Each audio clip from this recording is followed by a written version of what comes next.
Namo Phat, good morning. Thanks for joining me for our daily practice check-in. Listen, listen, listen. This beautiful sound calls us back to our true home.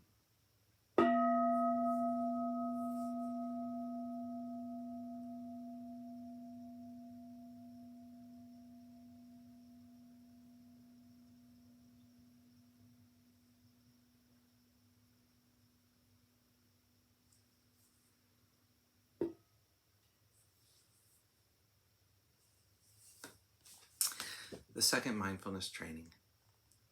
Aware of the suffering caused by exploitation, social injustice, stealing, and oppression, I vow to cultivate loving kindness and learn ways to work for the well-being of people, animals, plants, and minerals. I will practice generosity by sharing my time, energy, and material resources with those who are in real need. I am determined not to steal and not to possess anything that should belong to others. I will respect the property of others, but I will prevent others from profiting from human suffering or the suffering of other species on earth.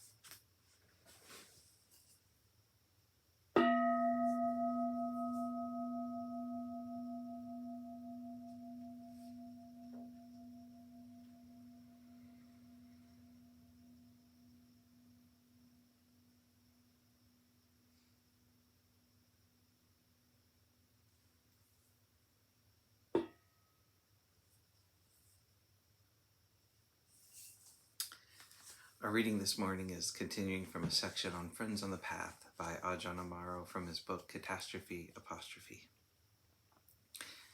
There's a teaching in the Numerical Discourses, Book of the Tens, where the Buddha talks about the causes of ignorance.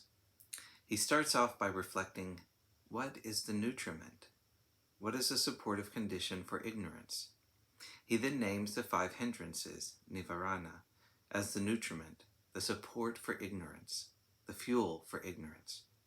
The 5 hindrances are sense desire, ill will, dullness, sleepiness, restlessness, and skeptical doubt. The Buddha then reflects on what is the immediate nutriment of the 5 hindrances. He defines the fuel for the 5 hindrances as the 3 kinds of misconduct.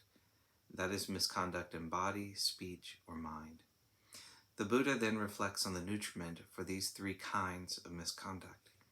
He says that the fuel for these 3 kinds of misconduct is a lack of sense restraint, indriya samvara.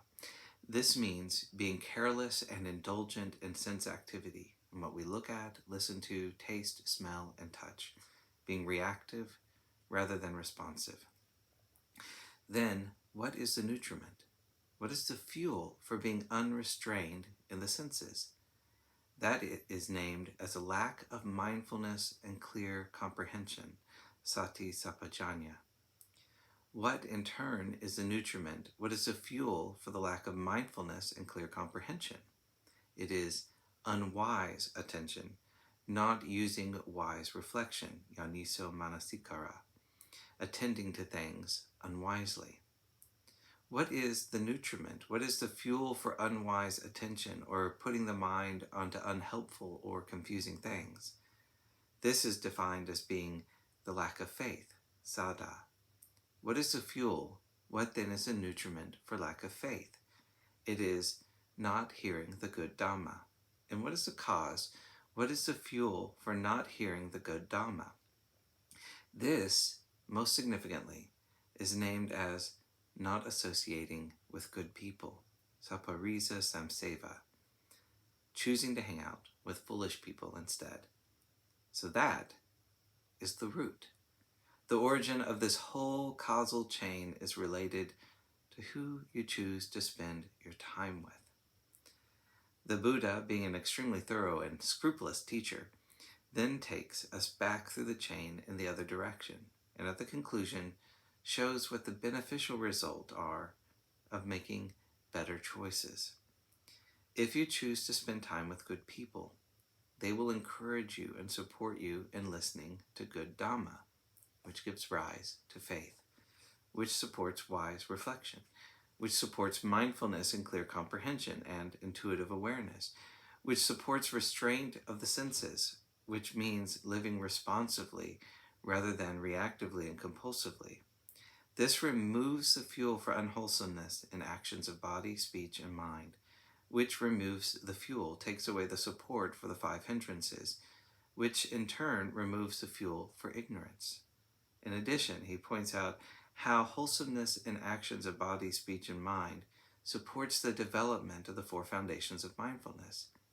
These lead in turn to the fulfillment of the 7 factors of enlightenment, as he also describes in the Satipatthana Sutta and in the Anapanasati Sutta, and eventually to true knowledge and liberation. This is all rather a long way of saying, be careful of who you choose to spend your time with. Where we have a choice, who do we draw close to? What do we choose to do together? There are so many choices in the modern world. Who do we communicate with? What company do we choose to work for? Whose Twitter and Instagram accounts do we choose to follow? What television programs do we choose to watch? Which friends do we choose to spend time with? What sites do we visit on the internet? If we are attentive, we see that during the course of a day there are hundreds, if not thousands, of choices that we make. How do we spend our time? What information do we take in? Who do we choose to be with? All of that has its effect. I'm not encouraging us to be anxious and uptight, but to be discerning.